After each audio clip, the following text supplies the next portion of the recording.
Welcome back. At this point, you've learned a bit about setting SMART goals along with defining and managing the scope. It may be tempting to think that you're ready to kick off this project with these two important pieces, but there is one common element that ensures you'll achieve these goals within scope. And that key element is knowing when your project is delivered and you can call it a success. Many people think the time to decide if a project is successful is when you've produced the final outcome and presented it to the client. That's getting close.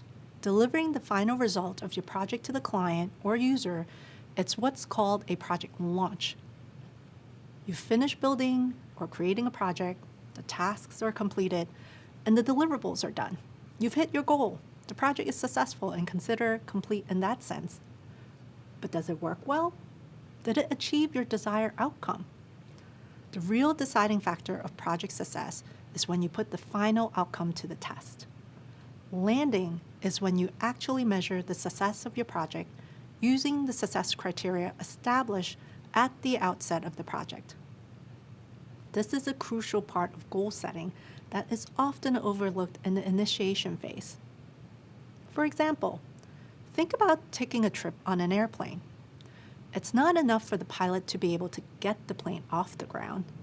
To arrive safely at your destination, they've got to know how to land. Your success has to continue beyond the point of delivering the final project.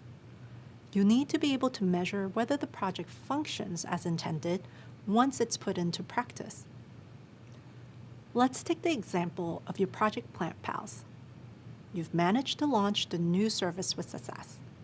The website has launched, the catalogs have been printed and delivered, orders have been received, and revenue is starting to go up. It would be easy to call this a win and move on. But what happens if the customers are unhappy once the plants are delivered? What if the plants start to wilt and discolor after a couple of weeks?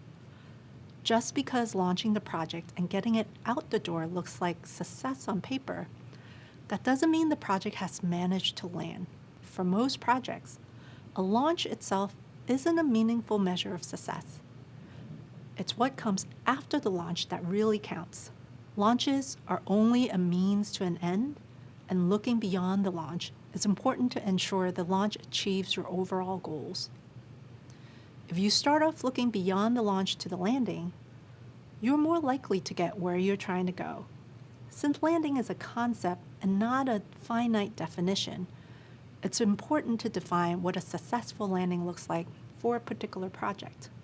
Luckily, we have a way to measure and help you ensure the success of your project. It's called success criteria. And if you can manage to follow it through the life cycle of your project, you'll ultimately have a smooth landing. The success criteria includes all the specific details of your goals and deliverables. And it can be a guide so you know whether you've accomplished what you set out to do. Success criteria will set the standards for how your project will be judged. In the next video, I'll outline what you need to know about defining success criteria and communicating project success. See you in a bit.